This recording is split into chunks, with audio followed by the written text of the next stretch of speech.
Àdùnní lórúkọ olùkópa àkọ́kọ́. Ẹ láǹfààní láti gba ẹgbẹ̀rún 10 owó ilẹ̀ yìí lọlé. Ìbéèrè kélòó ni? Ìbéèrè kélòó? Ìbéèrè keje. Ìbéèrè keje ní kẹ́ ẹ parí òwe yìí. Bí bàtà bá ti jákùn ẹ ò mọ̀ ẹ tún ti pàdánù ẹgbẹ̀rún 2 dín tówó yín kù ẹgbẹ̀rún 6 lórí ètò yìí.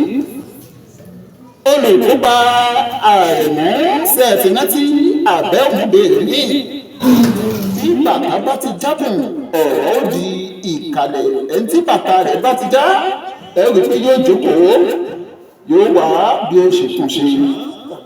Wọ́n ní kó lówó gbowó kí wọ̀fà fi tiẹ̀ sílẹ̀ jẹyọ nínú oríkì àwọn ìlú wo.